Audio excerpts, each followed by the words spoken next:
Bonjour à toutes et à tous et bienvenue dans cette série de vidéos sur ma 5e année après le bac. Cette série de vidéos m'a demandé vraiment beaucoup de travail et c'est pour ça que beaucoup d'efforts et c'est pour ça qu'elle sort avec autant de retard. Mais c'est bon, j'ai enfin réussi à les enregistrer. Donc ma 5e année après le bac, c'est ma 3e année d'ENS. Et dans cette vidéo, je vais vous raconter tout ce qui m'est arrivé pendant cette année et qui est intéressant pour vous. Donc je vais raconter de l'été dernier, 2018, jusqu'au 1er octobre 2019, c'est-à-dire jusqu'au jour où j'ai obtenu mon diplôme de M2. Et donc le but de cette série de vidéos, ça va être de transmettre tout ce qui m'est arrivé et qui pourrait vous être utile. Et je pense vraiment que cette série de vidéos peut vraiment être très enrichissante pour vous. Je vous partage vraiment le meilleur de ce qui m'est arrivé, enfin le meilleur en termes de qualité, le plus intéressant, tous mes enseignements, etc. Que j'ai eu cette année. Donc comme chaque année, j'ai découpé mon année en 5 vidéos, en plusieurs vidéos et cette année en 5 vidéos. Dans la première vidéo, je vais vous parler de mon année scolaire et en particulier des papiers de recherche sur lesquels j'ai travaillé et de mon Master 2 MVA. Dans la deuxième vidéo, je vais vous parler de mon année sur le projet Séminaire pour tous. Donc je vais vous parler de tout ce qu'on a appris avec ce projet-là. Dans la troisième vidéo, je vais vous parler du reste de l'année, donc c'est-à-dire toutes les autres choses importantes de l'année mais qui ne sont pas scolaires ou en rapport avec le projet Séminaire pour tous. Donc par exemple, je vais vous parler de stress. Il y a eu un certain moment dans mon année où j'étais très stressé et je vais vous parler de ce passage-là. Je vais vous parler aussi de bourse, d'investissement en bourse, de lecture avec la Kindle, etc. Plein de petits moments que j'ai pas pu caser dans les 2 vidéos précédentes. Je vous parlerai dans cette vidéo-là. Dans la 4e vidéo, je ferai une petite pause dans le récit et je vous partagerai 9 moments qui m'ont fait grandir. J'avais fait une vidéo du même genre l'année dernière et je refais ça cette année-là. Donc dans cette vidéo-là, je vais vous partager des réflexions personnelles et aussi des découvertes que j'ai fait. Et grosso modo, c'est un condensé de moments compréhensibles hors contexte qui m'ont beaucoup apporté, qui m'ont beaucoup fait grandir. Et enfin, dans la 5e et dernière vidéo, je vous expliquerai quelle est la suite, c'est-à-dire qu'est-ce que je fais depuis la fin de cette année-là. Et donc, grosso modo, qu'est-ce que je suis en train de faire en ce moment. Donc, dans la première vidéo là, de cette série, je vais vous parler de mon année scolaire. Donc, je vais vous parler des papiers de recherche sur lesquels j'ai travaillé et du Master 2 MVA que j'ai fait cette année à l'ENS Paris-Saclay. Donc, je vais vous parler en particulier des cours que j'ai suivis, de tout ce qui est enseignement, quoi, et du stage que j'ai effectué. Donc, en particulier, je vais vous parler de la recherche de stage, du stage en lui-même et ensuite du rapport de stage.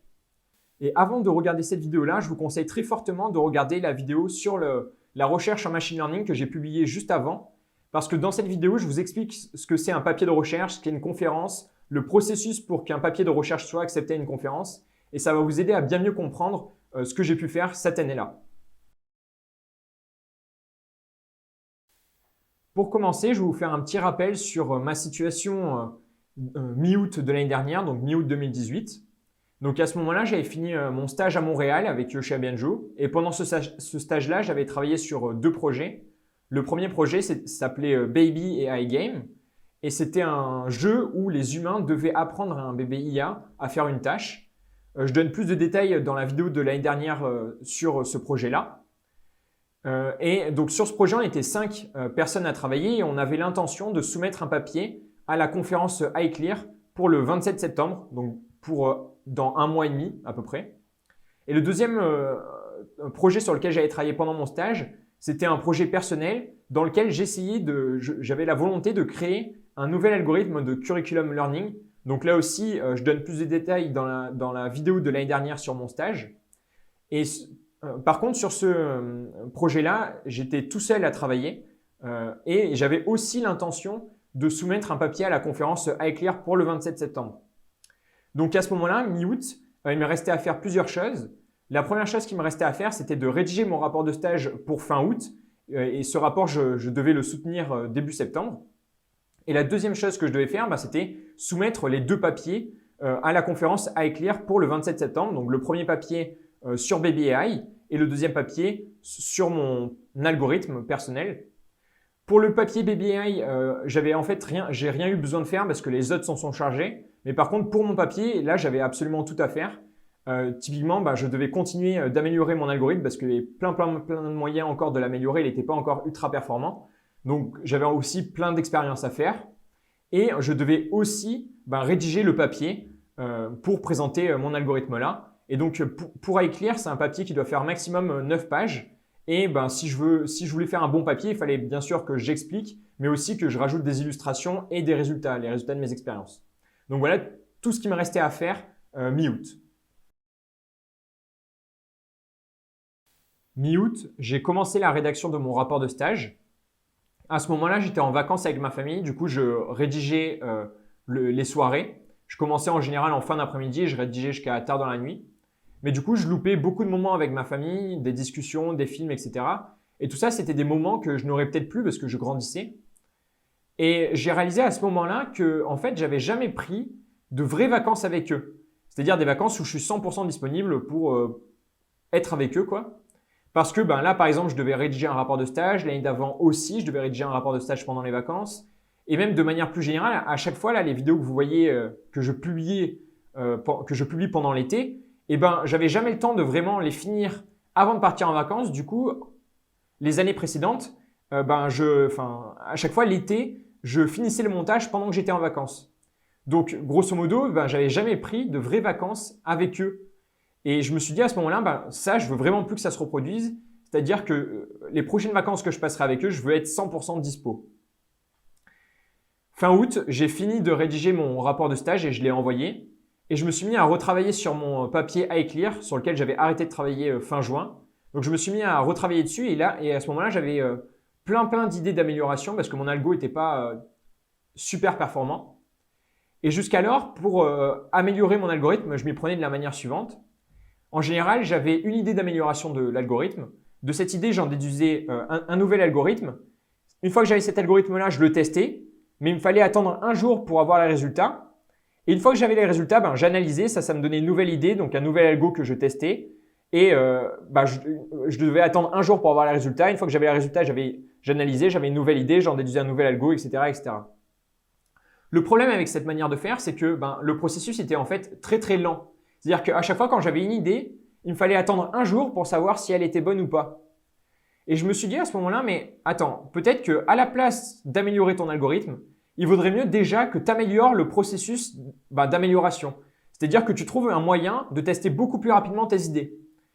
Et donc, temporairement, pendant quelques temps, j'ai arrêté d'améliorer mon algorithme et je me suis plutôt concentré sur le fait de trouver des meilleurs exemples. C'est-à-dire trouver des exemples qui me permettraient beaucoup plus rapidement de savoir si mon idée est bonne ou pas. Et je suis arrivé à trouver de bien meilleurs exemples. Et ces exemples-là m'ont permis de ne plus avoir les résultats de performance de mon algorithme au bout d'un jour, mais au bout de seulement 20 minutes. Et ça a eu des conséquences énormes sur ma capacité à améliorer l'algorithme. Pour vous donner un ordre d'idée, un exemple, en 3 heures, donc dès que j'ai eu ces nouveaux exemples-là, dès que j'ai trouvé ces nouveaux exemples-là, en seulement 3 heures, j'ai réussi à améliorer autant mon algorithme que ce que je l'avais amélioré en 1 mois. C'est-à-dire, il était 2 fois plus.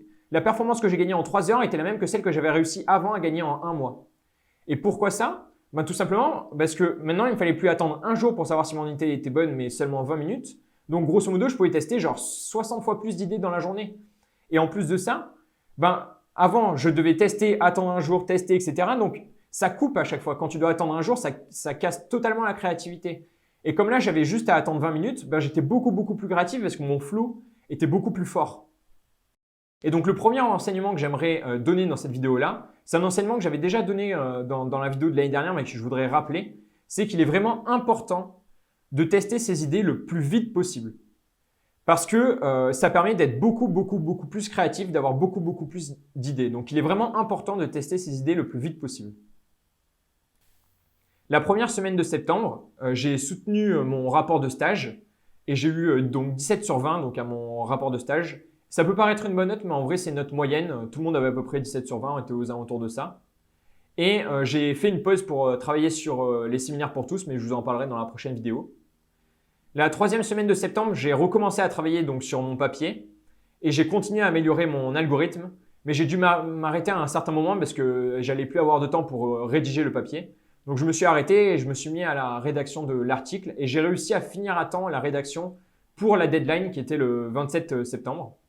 Du coup, le jeudi 27 septembre, j'ai soumis mon papier à iClear Et l'équipe Baby AI a aussi soumis le papier Baby AI à Eclair.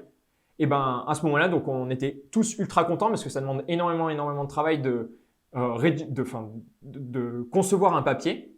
Et donc, ben, grosso modo, à ce moment-là, il nous restait maintenant plus qu'à attendre d'avoir les résultats intermédiaires. Et ensuite, on aurait un mois pour améliorer le papier. Et ensuite, on aurait juste à attendre jusqu'à mi-décembre pour avoir les résultats finaux.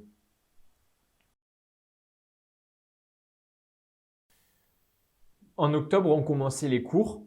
Cette année, j'ai fait le Master 2 MVA, donc Maths Vision Apprentissage. Et là, je vais vous donner quelques informations générales sur le Master.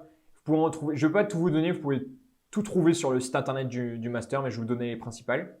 Donc, c'est un Master de Machine Learning, donc apprentissage automatique. Il y a un grand choix de cours. Il y en a à peu près 15 proposés par trimestre et les gens en prennent en général entre 5 et 7. Et certains cours sont plus théoriques que d'autres et d'autres sont plus pratiques. Il y a aussi énormément d'étudiants dans le master. On était 180 là, mon année. VS, il y en avait 100 il y a 5 ans, je crois.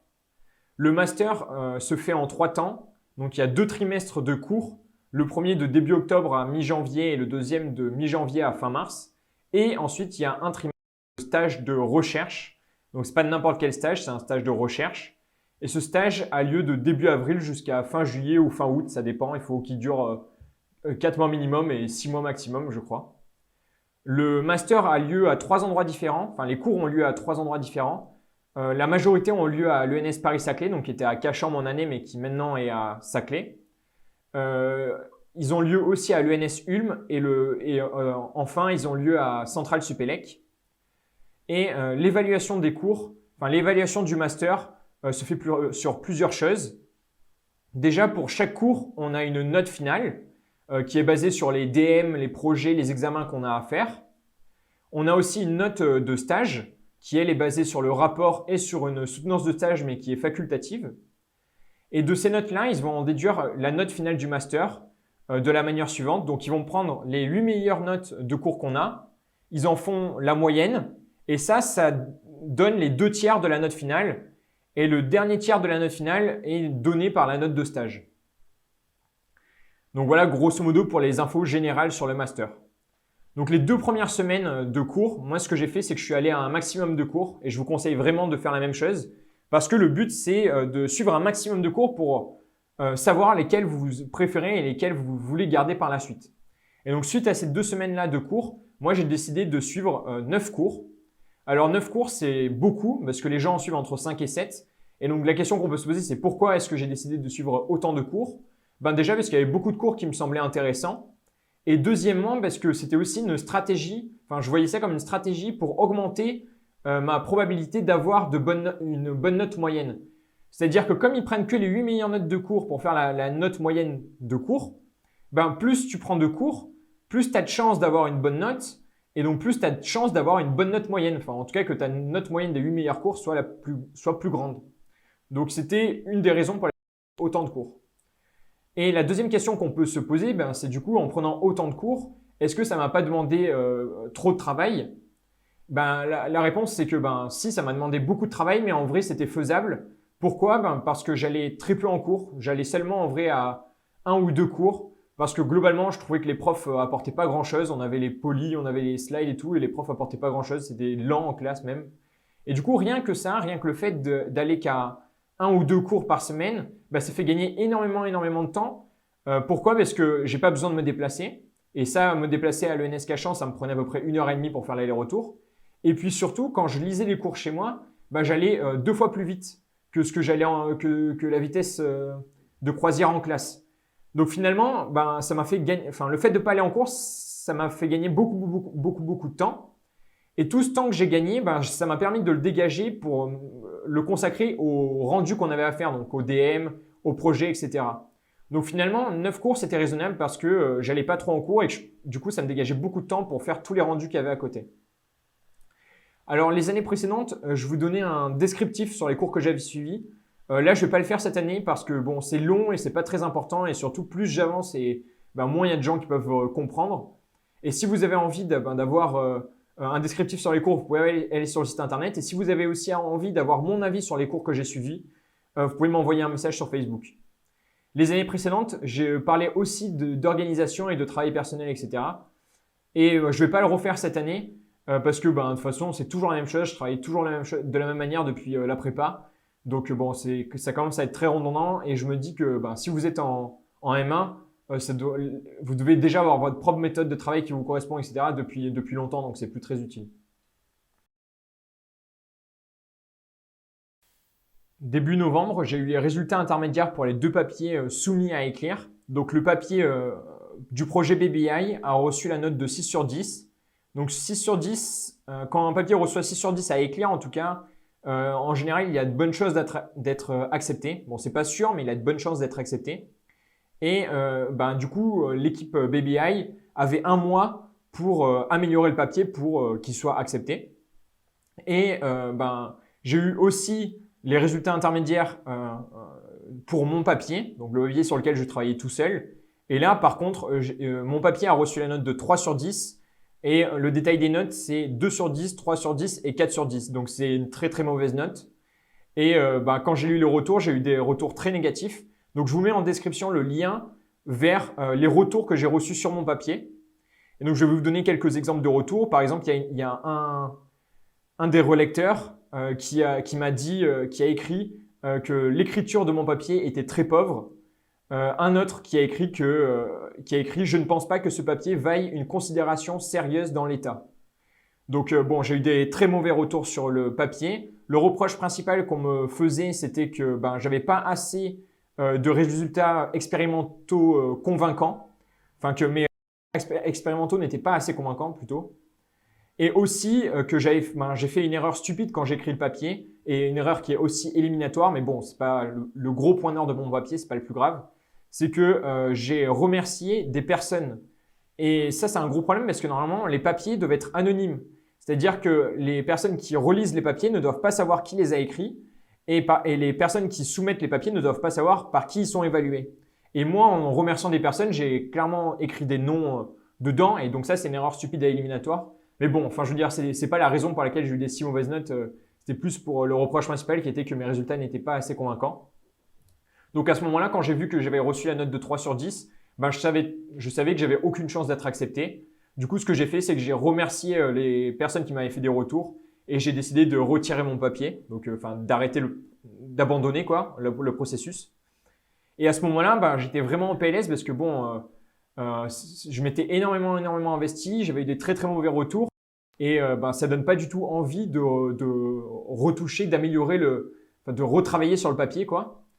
Et donc à ce moment-là, j'avais 2 options, soit abandonner, c'est-à-dire ne plus travailler sur ce papier-là, tant pis, j'arrête, j'abandonne ce papier, soit prendre en compte les retours et améliorer le papier et resoumettre. Et à ce moment-là, j'ai réfléchi, je me suis dit mais je peux pas abandonner mon papier en fait parce qu'il a vraiment trop de potentiel. Vraiment, j'étais convaincu que l'algorithme que j'avais fait avait vraiment de la valeur et apportait vraiment quelque chose et je me suis dit ça serait vraiment vraiment dommage que j'abandonne. Du coup, je me suis dit ce que je vais faire, c'est que je vais prendre sur moi et je vais reprendre mon papier et je vais le resoumettre. En ce qui concerne le MVA, au mois de novembre, j'ai décidé d'abandonner un cours parce que j'avais beaucoup trop de boulot et si je voulais bien valider les cours que je suivais, il fallait absolument que j'en abandonne un. C'était dû au fait que j'avais déjà pris beaucoup de cours et donc ça me donnait beaucoup de boulot, mais c'était aussi dû au fait que à côté, j'avais les séminaires pour tous qui me prenaient beaucoup de temps. Début décembre, on a eu le résultat final pour le papier BBI qu'on avait soumis à écrire. Et à notre plus grand bonheur, le papier a été accepté. Donc, on avait un papier accepté à écrire 2019 qui avait lieu en mai en Nouvelle-Orléans. Et ce qui est incroyable, c'est que le MILA, c'est-à-dire l'institut dans lequel j'ai fait mon stage à Montréal, rembourse tous les frais de déplacement aux auteurs du papier, aux auteurs des papiers qui sont acceptés à la conférence. Donc, en gros, le MILA voulait bien me payer l'avion, le logement, la nourriture pour que je puisse aller à la conférence. Et ça, c'est incroyable parce que tous les instituts ne permettent pas de le faire. Et forcément, tu prends beaucoup plus de plaisir à la conférence si t'as rien à payer, quoi.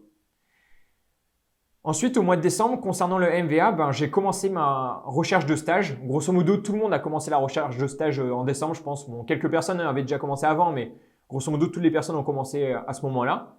Et en fait, le MVA nous a beaucoup aidé dans la recherche de stage. Typiquement, début décembre, on a reçu une liste de stages et il y avait à peu près 200 propositions de stages. Donc, en gros, on nous a envoyé 200 stages qu'on pouvait prendre comme ça. Donc, ça rend très simple la recherche de stages. Mais les stages qui étaient proposés dans cette liste-là me paraissaient personnellement ce que j'appelle OK quelconque. Ça veut dire quoi? Un stage OK quelconque, c'est un stage qui est OK, c'est-à-dire que oui, OK, je pourrais le faire, ça va. Mais il est quelconque, c'est-à-dire que il est sans plus. Oui, je peux faire ce stage-là, mais j'aurais pu faire celui-là. Tous les stages se valent, il n'y en a pas un qui sort du lot. Voilà. Donc, grosso modo, on a reçu une liste de stages, mais pour moi, ces stages-là étaient OK quelconque. Ensuite, on a eu le forum du MVA. Donc là aussi, le but de ce forum, c'était de nous aider à trouver un stage. Et ce forum-là, il consiste en quoi? C'est une matinée dans un hall là, c'était à l'ENS Cachan, où des entreprises, il y en avait à peu près 40, viennent proposer des stages de recherche. Donc, il y avait des grosses boîtes et des startups. Et là encore, j'ai trouvé que les stages qui étaient proposés étaient OK quelconques. Des stages OK que je pourrais faire, mais sans plus, quoi. Et je suis reparti bredouille de cette matinée-là, quoi. J'ai seulement laissé mon adresse mail à une seule startup qui s'appelait Glose. Cette startup avait pour mission de rendre la lecture meilleure et développer donc une application de lecture qui était utilisée dans les écoles. Et elle proposait un stage de NLP, donc de traitement automatique de texte, pardon. Et j'ai juste décidé de leur laisser l'adresse. Le stage me paraissait OK quelconque aussi, mais j'ai juste décidé de laisser l'adresse car, mon adresse mail plutôt, je veux dire, car j'aimais bien leur mission. Et du coup, ensuite, comme j'ai laissé mon adresse mail, ils m'ont envoyé des offres de stage que j'ai lues, mais sur le coup, j'ai pas répondu. Et donc, grosso modo, on a reçu une liste de stages, on a eu un forum, mais à la fin, en fait, tous les stages que me paraissaient OK quelconque et il n'y avait aucun stage que j'avais vraiment envie de faire qui me plaisait plus qu'un autre. Et puis à un moment, au mois de décembre, je me suis rappelé en fait que l'année d'avant, j'avais eu une opportunité de stage aux États-Unis que j'avais refusé. Donc pour rappel, je ne sais pas si vous vous rappelez, mais l'année dernière, j'avais fait plusieurs demandes de stage à des maîtres de stage, donc à des chercheurs. Et sur ces demandes que j'avais fait, il y en avait 2 qui avaient accepté. Donc il y avait Yoshua Benjo au Mila à Montréal, et moi j'avais accepté. Et il y avait aussi Jerry Zhu à l'université de Wisconsin aux États-Unis. Mais moi, j'avais refusé parce que j'avais déjà accepté pour Yoshua avant. Et en fait, à ce moment-là, je me suis rappelé, OK, mais ce mec-là, il avait bien voulu te prendre en stage, toi, tu avais refusé. Et je suis retourné voir ces travaux à ce moment-là.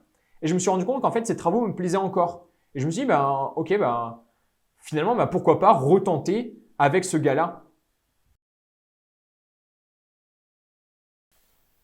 Pendant les vacances de Noël, j'ai travaillé sur les projets du MVA qu'on avait à rendre pour la rentrée et j'ai aussi décidé d'abandonner un cours du MVA que je suivais depuis le début de l'année. Donc, on était aux vacances de Noël, le cours se finissait mi-janvier et je l'avais suivi depuis début octobre. Donc, j'étais quasiment à la fin, j'avais suivi toutes les séances et fait tous les TD. Mais il restait un projet à faire pendant les vacances et je voyais que ce projet allait me demander beaucoup trop de boulot et j'allais pas avoir le temps pour bien le faire. Et du coup, personnellement, j'ai décidé d'abandonner ce cours-là. Et à la rentrée, quand j'en ai parlé à mes amis du MV1, ils ont été tous très surpris de ma décision parce que, à leurs yeux, c'était quand même assez stupide, entre guillemets, d'abandonner si proche du but, quoi. Parce que j'avais suivi vraiment toutes les séances, tous les TD, il restait juste un projet et j'avais abandonné tout près du but. Mais moi, personnellement, je pense que eux, la manière qu'ils ont eu de raisonner, c'est vraiment pas la bonne manière de raisonner. C'est-à-dire que eux, ils se sont dit, il a fait beaucoup, donc il doit continuer de faire. Mais en soi, je veux dire, on s'en fout de ce que j'ai fait dans le passé. La seule chose importante, c'est le futur. Moi, je me suis dit, OK, j'ai fait beaucoup dans le passé, mais la seule question importante, la seule chose que j'avais en tête, c'est d'avoir le meilleur futur possible. C'est la seule chose qui compte. Le passé, c'est du passé, je peux rien y changer. C'est bateau ce que je dis, mais c'est vrai. Le passé, c'est du passé, je peux rien y changer. Moi, mon seul but à chaque instant, c'est d'avoir le meilleur futur possible et le meilleur présent aussi. Mais là, dans ce cas-là, le meilleur futur possible. Et savoir que j'avais fait tous les cours avant, ça change rien à mon futur. On s'en fout, ça a absolument aucun impact sur mon futur. Et en particulier, une phrase que je me dis souvent et que peut-être vous pouvez vous dire, c'est que c'est pas parce que j'ai commencé une erreur que je dois la finir. Là, typiquement, je pense que c'était une erreur d'avoir commencé ce cours parce qu'il allait me demander beaucoup trop de travail sur la fin. Et ben, ok, j'ai commencé une erreur, mais ben, je peux m'arrêter. Enfin, je suis pas obligé d'aller jusqu'au bout de mon erreur. Donc, vraiment, je pense pas que ça soit la bonne manière de raisonner. Enfin, quand vous prenez une décision, on s'en fout de ce qui s'est passé. La seule chose, c'est qu'est-ce qui va se passer dans le futur. Et dans mon cas, si je continuais à suivre le cours, ben, ça allait me demander beaucoup trop de boulot, j'allais devoir bâcler, être stressé, et ça allait me donner un futur que je voulais absolument pas. Donc, bah, pour moi, c'était évident que je devais arrêter de suivre le cours.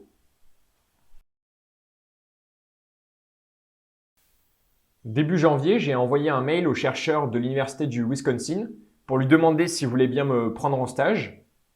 L'année dernière, quand je lui avais envoyé un mail de pour me prendre en stage, il m'avait répondu positivement et juste 2 jours après mon envoi de mail. Mais cette année, ça s'est pas du tout passé de la même manière. En fait, j'ai attendu au bout de 2 semaines, il m'avait toujours pas répondu. Donc à ce moment-là, je me suis dit que j'allais le relancer, donc juste envoyer un mail pour lui dire bonjour, j'aimerais bien avoir une réponse, même négative, ça me permettrait de passer à autre chose. Donc je le relance et toujours pas de réponse. J'attends une semaine et j'ai toujours pas de réponse. Donc je décide de le relancer, mais j'attends encore. Au bout d'une semaine, j'ai toujours pas de réponse, donc je me dis ok, ça sert à rien de le relancer par mail. Les mails, ça semble pas, tu vas pas avoir de réponse par mail. Il faut tenter une autre stratégie. Donc je me dis pourquoi pas l'appeler. Alors, si dans votre forfait téléphonique, vous pouvez pas appeler à l'étranger, vous pouvez appeler sur Skype à l'étranger. Bon, il vous faut mettre des crédits Skype, mais c'est vraiment très peu cher. Donc ça, c'est une solution si jamais vous pouvez pas avec votre forfait appeler à l'étranger. Donc moi, c'est ce que j'ai fait. Je me suis dit, je vais l'appeler. Donc je suis allé sur son site internet, j'ai trouvé son numéro de téléphone, j'ai mis des crédits dans Skype et j'ai essayé de l'appeler. Donc j'ai appelé une première fois, mais il n'a pas répondu. 2-3 jours après, j'ai rappelé une deuxième fois, mais il n'a pas répondu. Alors ce que je faisais, c'est que pour quand même être sûr qu'il puisse me répondre, j'appelais vers 15-16 heures en France. C'était 10 heures aux États-Unis. Enfin, j'appelais à des moments où il pouvait répondre. Donc j'ai appelé une fois, une deuxième fois, il m'a pas répondu. Et j'ai appelé encore une troisième fois 2 ou 3 jours après. Et là, cette fois-ci, il a enfin décroché. Donc je lui explique la situation, je lui explique que j'avais envoyé des mails. Il me dit ok, c'est vrai, je les avais vus, mais j'ai pas eu le temps de répondre. Donc je lui explique que je voudrais faire un stage et tout. Il me dit mais je peux pas vous prendre en stage parce que j'ai pas de financement, c'est-à-dire je peux pas vous rémunérer.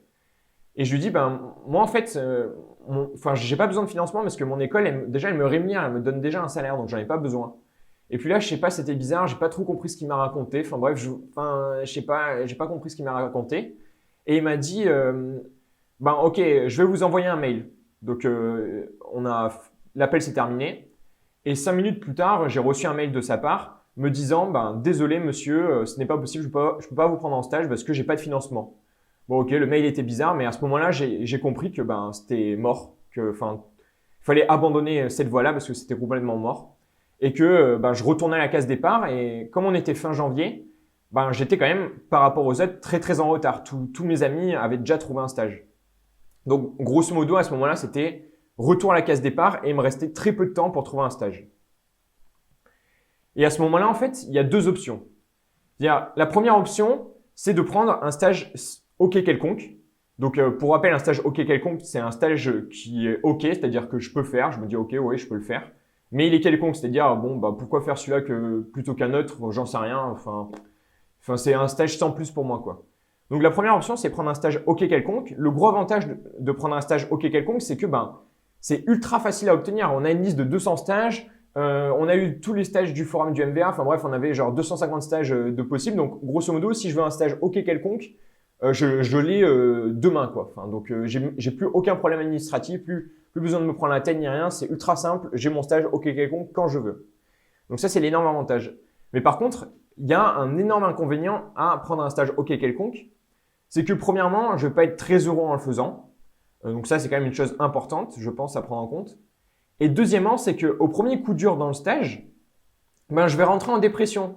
C'est-à-dire que je vais pas, comme j'ai pris un stage OK quelconque qui est sans plus pour moi, je sais pas pourquoi j'ai pris ce stage-là. Et en plus, il me fait souffrir. Donc, c'est-à-dire que je souffre pour un truc qui n'a aucun sens pour moi. Donc, ça va être l'enfer. Donc, grosso modo, prendre un stage à OK quelconque, c'est très simple, c'est très pratique, ça me simplifie énormément la tâche à l'instant T, mais ça peut me mettre dans une situation qui est déprimante et dans laquelle je suis pas du tout heureuse. Donc ça, c'est la première option, prendre un stage OK quelconque. La deuxième option, c'est de prendre un stage que moi j'appelle « c'est ça que je veux faire ». Vous voyez les situations où vous dites « ah ouais, c'est ça que je veux faire, c'est vraiment ça que je veux faire ». Ben ça, c'est l'autre option, c'est d'essayer de trouver un stage où vraiment vous vous dites « ah oui, c'est vraiment ça que je voulais faire ».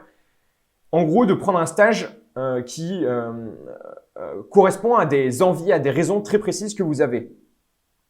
Bon, l'énorme inconvénient de prendre ce type-là de stage, c'est que c'est beaucoup plus dur à obtenir. Parce que premièrement, vous devez comprendre ce que vous voulez. Et moi, en vrai, à ce moment-là, je ne savais pas vraiment ce que je voulais. Et deuxièmement, c'est que du coup, comme vous allez avoir des critères, il y a beaucoup moins de stages qui rentrent dans ces critères-là. Donc, grosso modo, c'est beaucoup plus dur à trouver. Mais l'énorme inconvénient que vous avez, l'énorme avantage que vous avez en prenant ce type-là de stage, c'est que vous allez être beaucoup plus heureux en le faisant. Et quand vous aurez un coup dur, là, cette fois-ci, ça sera beaucoup plus facile à surmonter parce que vous saurez pourquoi vous faites le stage. Et donc, du coup, vous allez souffrir, mais vous vous direz, oui, mais ok, je souffre, mais à la fin, ça va me donner ça ou je le fais pour cette raison. Et en fait, ça sera beaucoup plus facile de surmonter les difficultés. Et donc, à ce moment-là, j'avais deux options, vu que j'étais quand même très en retard. J'avais soit à prendre un stage OK quelconque, très simple à obtenir, mais qui pourrait ne pas me rendre heureux, soit à prendre un stage, c'est ça que je veux faire, très dur à obtenir, beaucoup plus dur à obtenir, mais qui pourrait être beaucoup plus épanouissant. Et moi, personnellement, c'est comme ça que je fais mes choix en général depuis toujours. Je me suis dit, je vais chercher, tant pis, je vais continuer à chercher un stage, c'est ça que je veux faire. Donc ça, c'était pour la recherche de stage en janvier. Et puis, fin janvier, le premier trimestre de cours du MVA s'est terminé. Donc, on a eu pas mal d'examens et de rendus de projets. Et le premier trimestre s'est terminé et du coup, le deuxième trimestre a débuté. Et là, pendant ce deuxième trimestre-là, j'avais quand même envie de prendre moins de cours, une moins grosse quantité de cours, mais de mieux m'investir dans chacun des cours. Donc, ce que j'ai fait, c'est que j'ai décidé de prendre seulement 5 cours. Et comme il y avait un cours qui était vraiment pas bien dans les 5 cours que j'ai pris, finalement, je l'ai laissé. Et donc, grosso modo, j'ai pris seulement 4 cours au deuxième trimestre. Début février, j'ai commencé à rechercher un stage, c'est ça que je veux faire. Mais comme j'avais aucune idée de ce que je voulais faire, il me fallait commencer par trouver des critères de stage. Donc là, ce que je vais faire, c'est que je vais vous donner les critères que j'ai trouvés. Mais il faut bien garder en tête que je ne les ai pas du tout trouvés instantanément et que ça m'a vraiment demandé un effort, c'est-à-dire de creuser en moi qu'est-ce que j'aime faire, d'essayer de me renseigner, etc. Enfin bref, ça m'a demandé du temps, ça m'a demandé 1 ou 2 semaines, je pense, pour trouver ces critères-là. Et donc, c'est vraiment important de garder en tête que c'est pas simple de savoir ce qu'on veut faire. Donc, le premier critère auquel j'ai abouti, c'est que je voulais faire un stage sur Paris. Les années d'avant, j'avais fait des stages à l'étranger, donc à Oxford et à Montréal. Et là, j'avais envie de faire un stage sur Paris parce que j'avais l'intuition qu'il me fallait rester sur Paris pour les séminaires pour tous, mais aussi pour d'autres projets. Enfin, je sais pas, j'avais l'intuition en tout cas qu'il me fallait rester sur Paris. Donc, le premier critère, c'était de trouver un stage sur Paris. Ensuite, le deuxième critère, je l'ai trouvé en allant vers toutes les personnes que je connaissais et en leur demandant quel stage elles faisaient et pourquoi. En gros, je me suis dit, si je vais voir beaucoup de personnes et que je leur demande quel stage elles font et surtout quelles sont leurs motivations, peut-être que certaines de leurs motivations seront des motivations pour moi aussi. Donc, je suis allé voir beaucoup de personnes et je leur ai demandé quel stage tu fais et pourquoi. Et en demandant ça, je me suis rendu compte que la majorité des gens, en fait, avaient pris des stages OK quelconques. Grosso modo, ils avaient reçu la liste de stages, ils s'étaient dit ouais ok, ce stage je peux le faire. Ils avaient envoyé un mail et on les avait acceptés et oui, ils faisaient le stage. Mais donc grosso modo, beaucoup de gens, je dirais 90% des gens, faisaient des stages OK quelconques, c'est-à-dire qu'ils ne savaient pas vraiment pourquoi ils faisaient ce stage-là précisément. Mais c'était pas le cas de tout le monde et je suis allé voir un ami de l'ENS et je lui ai demandé quel stage tu fais et pourquoi, et il m'a dit je fais un stage dans une startup et je le fais dans une startup parce que c'est un monde qui nous est totalement inconnu quand on est à l'ENS. Et c'est totalement vrai. À l'ENS, on ne nous parle jamais d'entrepreneuriat, de start-up, etc. C'est un peu quelque chose auquel on n'est pas familier. C'est pas dans l'univers de l'ENS, quoi. Et quand il m'a dit ça, je me suis dit, en vrai, c'est une super bonne idée parce que moi non plus, j'y connais rien au monde des startups, vraiment rien. Et je me suis dit, ça pourrait être une super occasion pour découvrir ce monde-là. Et donc, j'en ai déduit mon deuxième critère qui était de trouver un stage dans une startup. Et enfin, le troisième critère auquel j'ai abouti, je l'ai trouvé en travaillant sur un projet personnel. Donc, En fait, je m'étais pris un jour pour essayer de faire un algorithme de trading. Donc, c'est quoi un algorithme de trading? C'est un algorithme qui juste essaye d'acheter au bon moment et de vendre au bon moment en bourse. D'accord? Et donc, j'ai essayé de faire cet algorithme-là pendant un jour et je me suis très vite rendu compte que si je voulais que mon algorithme soit performant, il fallait qu'il comprenne ce qui se passe dans le monde. C'est-à-dire que avoir juste les graphes, les graphes de bourse, ça suffisait pas du tout. Il faut comprendre ce qui se passe dans le monde, l'actualité, etc. Et je me suis dit, si je veux que mon algorithme soit bien meilleur, il faut qu'il soit capable, typiquement, de lire la presse, c'est-à-dire de comprendre les journaux, ce qui se passe dans les journaux, etc. Et pour ça, j'avais besoin d'utiliser toutes les techniques développées dans le domaine du NLP. Donc NLP, c'est Natural Language Processing. Et à ce moment-là, en fait, je me suis dit, mais je connais absolument rien à ce domaine-là parce qu'il est très peu enseigné et en fait, il est vachement intéressant. On peut faire des tonnes de… Si on arrive à faire des programmes qui sont capables de comprendre du texte, on pourra faire des tonnes et des tonnes et des tonnes de trucs. Et du coup, avec ce raisonnement-là, j'en ai déduit mon troisième critère qui était de faire un stage en NLP. Donc, grosso modo, à ce moment-là, j'avais identifié 3 critères. Le premier, c'était de faire un stage à Paris. Le deuxième, c'était de faire un stage dans une startup. Et le troisième, c'était de faire un stage en NLP. Et donc, à ce moment-là, je me suis dit, bon, ok, ça va, je pense que j'ai assez de critères assez précis pour pouvoir me mettre à rechercher un stage. Donc, j'ai commencé à chercher un stage, mais j'ai eu beaucoup de mal à trouver un stage qui correspondait à ces critères. Donc, maintenant, la difficulté, c'était de trouver un stage qui correspondait à ces critères. J'ai cherché pendant à peu près une semaine, mais j'ai pas réussi à trouver de stage. Et puis, à un moment, je me suis rappelé qu'en fait, pendant le forum du MV1, j'avais laissé mon adresse mail à une startup qui s'appelait Glose, donc. Et je me suis rendu compte qu'en fait, cette startup-là remplissait les 3 critères que je cherchais. C'est-à-dire que c'était une startup, elle était sur Paris et elle proposait des stages en NLP. Et donc, à ce moment-là, immédiatement, je me suis dit, ok, ça correspond typiquement à ce que je veux. Donc, j'ai envoyé un mail pour leur demander si c'était toujours possible parce qu'ils m'avaient proposé il y a déjà 2 mois. Et ils m'ont dit que oui, c'était toujours possible. Ils m'ont donné un rendez-vous téléphonique. Et pendant le rendez-vous téléphonique, ils m'ont dit, ce qu'on te propose, c'est de faire un petit programme. On te laisse une semaine. Et dans une semaine, si tu y arrives, on continuera le processus. Donc, ils m'ont donné le programme à faire. J'ai réussi à le faire. Au bout d'une semaine, je leur ai envoyé un mail pour leur dire, pour leur envoyer le programme. Ils m'ont très vite répondu. Ils ont regardé. Ils m'ont dit, ok, c'est très bien ce que tu as fait. On te propose un rendez-vous dans nos locaux. Donc, c'était, je pense, mi-février. Et 2-3 jours après, j'ai eu un rendez-vous dans leurs locaux. Et là, à ce moment-là, le rendez-vous, c'était une formalité très rapidement. Et très rapidement, ils m'ont dit, ok, on veut bien te prendre en stage. Et donc, c'est bon. À ce moment-là, j'étais accepté en stage chez Glose. Et bon, je vous avoue que là, pour le coup, j'étais vraiment très content parce qu'on était fin février. Et il me restait quand même très, très peu de temps pour faire après toutes les démarches administratives, etc. Donc voilà, à ce moment-là, j'étais accepté chez Glose et j'avais un stage chez eux. Donc, ce que je vais faire, c'est que je vais vous donner quelques détails supplémentaires sur mon stage. Donc déjà, j'allais faire un stage chez Glose. Glose, c'est une start-up de 20 employés qui se trouve dans le 8e arrondissement de Paris, à côté de Gare Saint-Lazare. Et le but de mon stage, ça allait être de faire un générateur de texte à trous de compréhension avec suggestion. Donc ça veut dire quoi? Ça veut dire que je dois faire un programme qui prend en entrée un texte et qui génère un texte à trous de compréhension. Et en plus, ce texte à trous-là doit avoir des suggestions de réponse pour chacun des trous. Et quand j'ai accepté ce sujet de stage-là, j'étais au courant du fait que j'allais avoir de gros problèmes pour faire un bon rapport de recherche. Pourquoi? Parce que en fait, en ligne, il n'y a aucun dataset de texte à trous de compréhension. Et du coup, comme il n'y a aucun dataset, c'est impossible d'évaluer les algorithmes rigoureusement.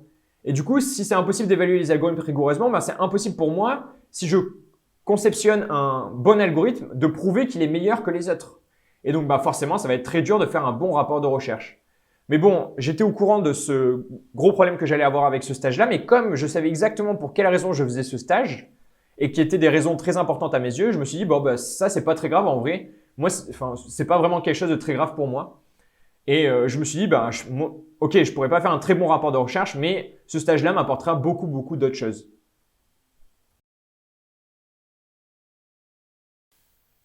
Pour le mois de mars, j'ai pas grand chose d'intéressant à dire, si ce n'est que fin mars, le 2e trimestre du MVA s'est terminé. On a eu les rendus de projet et les examens. Et là, je vous affiche mes notes du 2e trimestre. Et sur l'année, donc en prenant mes 8 meilleures notes, ça me faisait une moyenne de 4,9.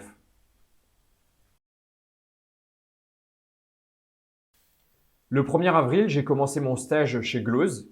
J'ai été très bien accueilli. Il y avait une très bonne ambiance et ils m'ont mis dans de très bonnes conditions de travail. Ils m'ont prêté un bureau et un Mac pendant toute la durée de mon stage. Et là, ce que je vais faire, c'est que je vais vous raconter tout mon stage d'une traite parce que j'ai pas grand-chose d'intéressant à raconter par rapport aux années d'avant. J'ai fait un stage de recherche très classique dans la forme. Donc mon stage, on peut le découper en 4 parties. Pendant la première partie de mon stage, qui a duré une semaine à peu près, j'ai créé une interface web pour permettre de tester très facilement les programmes ou les algorithmes que j'allais concevoir par la suite. Donc grosso modo, j'ai fait une interface web qui permettait de sélectionner un livre de la base de données de Glose, qui permettait ensuite de sélectionner un passage dans le livre et de générer un texte à trous sur le passage en question et ensuite de corriger ce texte à trous-là. Donc bien sûr, il n'y avait pas l'algorithme qui permettait de générer le texte à trous, mais il y avait toute l'interface et après j'avais juste besoin de greffer mon algorithme à un endroit très précis. Et ça me permettrait de tester l'algorithme, quoi. Et donc pendant cette première phase de mon stage, j'ai dû apprendre React.js, qui est une librairie web, et aussi apprendre toute l'infrastructure de Glose. Donc ça, c'était des choses pas très utiles pour mon stage de recherche, mais moi, j'étais très content de les apprendre parce que c'était des choses que je connaissais pas du tout. Et je me suis dit, ça peut être totalement utile d'avoir ces connaissances-là. Donc ça, c'était la première partie de mon stage où j'ai fait une interface web pour permettre de tester facilement les algorithmes que j'allais designer ensuite. Pendant la deuxième phase de mon stage, j'ai lu des papiers, tout simplement pour me renseigner sur l'état de l'art. Donc, en gros, pour savoir tout ce qui avait été fait sur le sujet avant et pour pas réinventer la roue. Ça m'a encore pris à peu près une semaine. Et pendant cette semaine-là, j'ai beaucoup appris sur le NLP, donc sur le domaine. Ensuite, la troisième phase de mon stage, ça a été une phase de conception. C'est pendant cette phase-là que j'ai essayé d'élaborer un algorithme. Donc, grosso modo, j'ai alterné entre avoir des idées, les implémenter, les tester et lire des papiers pour essayer de récupérer d'autres idées dans d'autres domaines et essayer de les adapter, etc. Donc cette phase c'est la plus longue, elle a duré de mi-avril jusqu'à mi-juillet, donc quasiment la totalité de mon stage. Et à la fin, j'ai abouti à un algorithme que moi je juge OK, qui est pas ouf, mais qui est meilleur entre guillemets que les algorithmes existants. Je dis entre guillemets parce que, comme je vous ai dit, j'avais pas de moyen d'évaluer rigoureusement mon algorithme par rapport aux autres. Donc bon, à la fin du stage, j'ai l'impression d'avoir abouti à un algorithme qui était OK, c'est-à-dire quand je le testais, ça me donnait des trucs OK. Pas incroyable, mais OK, quoi. Et si vous êtes intéressé, j'ai écrit un article où je détaille mon algorithme dedans. Cet article est quasiment grand public, c'est-à-dire que si vous avez fait un tout petit peu d'infos, vous pouvez le lire. Et sinon, ça risque d'être un petit peu dur. En tout cas, le début est totalement grand public. Donc ça, c'était la troisième partie de mon stage qui consistait à élaborer l'algorithme. Et enfin, la quatrième et dernière partie de mon stage, ça a été la mise en ligne. C'est-à-dire que cet algorithme-là, le but à la fin, c'était de le faire tourner sur Glose. Donc, le mettre en ligne, ça m'a pris à peu près 2 semaines. Et pendant cette phase-là, j'ai dû faire réviser mon code à d'autres personnes. Donc, en gros, j'ai envoyé mon code à d'autres personnes qui m'ont fait des retours dessus. Et ça, c'était la première fois que je faisais ça. Avant, je codais toujours tout seul et personne ne me faisait de retour sur mon code. Et là, c'était vraiment très intéressant. J'ai appris beaucoup de choses grâce au retour des autres. Et ensuite, j'ai dû faire des tests unitaires. C'est quelque chose qu'on fait en programmation. En gros, c'est des tests pour s'assurer que mon code fonctionne correctement. Et enfin, la dernière chose, c'est que j'ai dû apprendre Docker. Donc, c'est une certaine technologie. Je rentre pas dans les détails. Et toutes ces choses-là que j'ai dû faire, encore une fois, c'était pas des choses utiles pour mon stage de recherche. Mais moi, personnellement, j'étais très content de les faire. Et je me disais encore une fois que ça pouvait être des compétences très utiles pour la suite. Donc voilà, grosso modo, pour tout le déroulement de mon stage, qui s'est donc passé en 4 étapes. Dans un premier temps, j'ai fait une interface web pour tester mon algorithme. Ensuite, j'ai lu des papiers pour me renseigner sur l'état de l'art. Ensuite, j'ai essayé de créer un nouvel algorithme meilleur que les autres. Et enfin, j'ai essayé de le mettre en ligne pour qu'il soit utilisé sur Glose. Le dimanche 5 mai, je suis parti en Nouvelle-Orléans pour la conférence iClear 2019 à laquelle on avait un papier qui était accepté. Mais avant de vous parler de mon voyage en Nouvelle-Orléans, j'ai une petite anecdote à vous raconter. Donc 2 jours avant, le vendredi soir, moi je vérifie que tout était OK. C'est-à-dire que j'avais mes billets d'avion, que j'avais réservé l'hôtel, que j'avais bien mon sac, etc. Puis à un moment dans la soirée, je reçois un mail des organisateurs de la conférence rappelant des formalités. C'est-à-dire, ils disaient que la salle allait ouvrir à 8h45 le lundi, ils donnaient le programme des conférences, etc., etc. Et puis à un moment dans le mail, ils avaient écrit « Rassurez-vous, pour rentrer dans la salle de conférence, vous n'aurez pas besoin de montrer votre passeport. » Et là, je me dis « Attends, d'accord, t'as pas besoin de montrer ton passeport, mais t'as pas ton passeport en fait. Enfin, t'as pas de passeport là. » Et en fait, j'ai réalisé à ce moment-là que oui, j'avais un passeport, mais il n'était pas du tout à Paris, il était à Montpellier en fait. Et on était le vendredi soir et j'avais mon avion le dimanche matin à 9h, donc grosso modo, je devais partir à 6h le dimanche matin. Et donc, j'avais pas mon passeport. Et à ce moment-là, donc je devais absolument avoir mon passeport, bien sûr, parce qu'on te laisse pas prendre l'avion si t'as pas ton passeport. Donc à ce moment-là, il fallait absolument trouver comment faire pour avoir mon passeport avant le dimanche matin, en sachant qu'on était déjà le vendredi soir. Donc immédiatement, j'ai pensé à plusieurs solutions. Je me suis dit peut-être qu'on peut envoyer le passeport par la poste.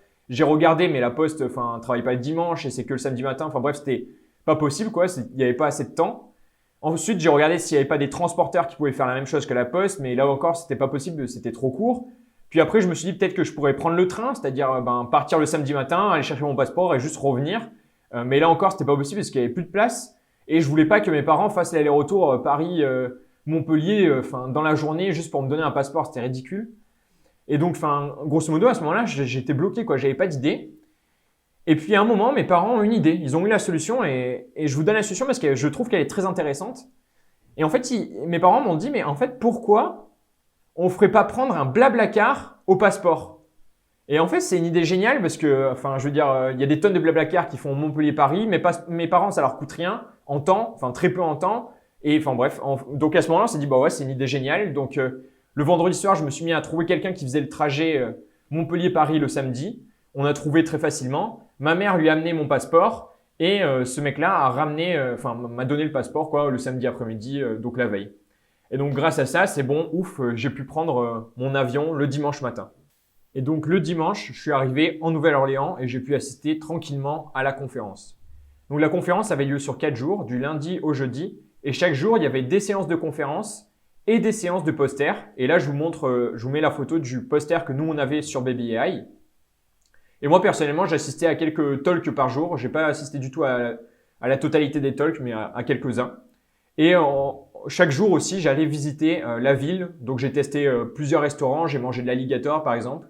Et j'ai aussi beaucoup marché dans la ville. Donc, la Nouvelle-Orléans, c'est une ville américaine classique, j'ai envie de dire. Elle est très grande. Il y a des grands bâtiments, des grands buildings.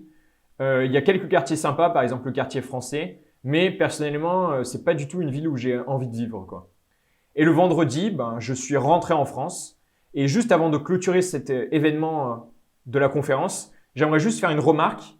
C'est le fait que la recherche, c'est quand même quelque chose de génial pour voyager. Parce qu'un chercheur, il soumet plusieurs papiers par an. Et en général, il y en a 2-3 acceptés par an, je pense. Et comme les conférences changent de ville tous les ans, ça fait que chaque année, il peut visiter, on va dire, trois villes différentes dans le monde, quoi. Voire plus, en général, c'est plus, je pense, mais on va dire 3 villes différentes dans le monde. Et ça fait quand même beaucoup de voyages et surtout que selon l'institut de recherche dans lequel on travaille, on peut voyager sans frais. Et c'est quand même assez incroyable, je trouve. Fin juin, je me suis repenché sur le papier que j'avais soumis à Éclair l'année dernière et qui avait été refusé. Je me suis repenché dessus dans le but de l'améliorer puis de le resoumettre. Donc ce que j'ai fait, c'est que j'ai commencé par synthéser toutes les choses que je voulais faire sur ce papier-là. Donc premièrement, il y avait beaucoup de modifications que je voulais apporter à la rédaction du papier parce qu'il y avait des passages pas très clairs ou trop longs ou pas bien organisés, etc. Donc toutes ces modifications-là, elles me demandaient un temps raisonnable, à peu près 2 jours de travail. Et puis, je me suis rendu compte qu'il y avait encore plein d'autres modifications à faire.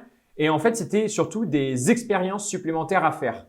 Et là, pour le coup, j'avais en tête donc plein d'expériences en plus à faire pour être plus convaincant. Et pour le coup, toutes ces expériences-là allaient me demander beaucoup trop de temps, à peu près 2 semaines de travail. Et ça, j'avais pas le temps pour faire ça. Et surtout, le plus important, c'est que pour faire des expériences en machine learning, il faut en général des machines très puissantes auxquelles je n'avais plus accès à ce moment-là en fait. J'avais accès quand je faisais mon stage, mais j'ai perdu l'accès entre-temps. Et donc du coup, en synthétisant toutes les modifications que j'avais à faire, je me suis rendu compte qu'une bonne partie d'entre elles, je pouvais pas les faire seul en fait. Et que si je voulais améliorer mon papier, tout seul, je pourrais pas le faire. Donc ce que j'ai fait, c'est que j'ai envoyé un message à Salem. C'est un doctorant du Mila avec qui j'avais travaillé sur BBI. C'est une des personnes avec qui j'ai coécrit le papier Baby Eye. Et donc, je l'ai contacté pour savoir s'il voulait bien m'aider sur ce papier-là. Et en échange, il serait co-auteur du papier. Donc, il a accepté. Enfin, il a vu je lui ai expliqué ce que j'avais fait, etc. Et il a accepté. Et il s'est mis à travailler dessus, c'est-à-dire qu'il a fait toutes les expériences qui manquaient. Et ensuite, on a réécrit le papier. Et donc, quand il a fait toute l'expérience et qu'on a eu le temps de réécrire, ce qu'on a fait, c'est qu'on a soumis ce papier-là à une nouvelle conférence, donc qui s'appelle CoRL et la date de soumission limite était le 7 juillet. Donc, on a soumis à cette conférence-là. Et un mois plus tard, on a eu l'évaluation du papier par le jury de la conférence. On a reçu beaucoup plus de retours positifs par rapport à la première soumission, mais il y avait encore beaucoup de travail à effectuer, à accepter. En gros, ils ont dit « Ok, c'est très intéressant, mais on voudrait ça, ça, ça, ça, ça ». Et il y avait encore trop de travail à effectuer. Et moi, personnellement, je ne pouvais pas fournir le travail manquant. Et lui non plus, parce qu'il était en thèse et il avait plein d'autres choses à faire à ce moment-là. Du coup, à ce moment, on a décidé d'abandonner ce papier. Je me suis dit, il vaut mieux, ça vaut vraiment pas le coup. C'est-à-dire que ça me demandera beaucoup, beaucoup trop de travail. En échange de ça, je suis même pas sûr que le papier sera accepté. Et donc, plutôt, ce qu'on va faire, c'est le mettre en ligne. Tant pis, il sera pas accepté, on le mettra en ligne. Si jamais ça aide quelqu'un, tant mieux. Et puis, tant pis. Hein, sinon, tant pis, quoi. Fin juillet, mon stage chez Gleuze s'est terminé. C'était un stage de recherche très classique dans la forme, donc pas grand-chose de particulier par rapport aux années d'avant. Mais dans ce stage-là, j'ai beaucoup, beaucoup appris. Bon, déjà sur le machine learning et le NLP, j'ai appris les principaux problèmes, les principaux algos, etc.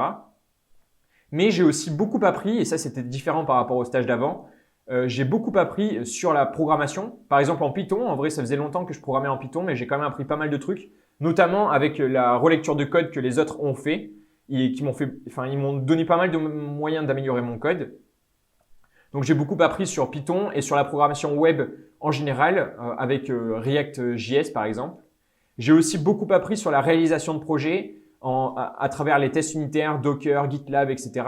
Et enfin, le plus important, j'ai beaucoup appris sur l'univers de la startup, donc le fonctionnement, l'organisation de la startup, notamment en observant par moi-même ou en discutant avec le CEO, le CTO ou les employés.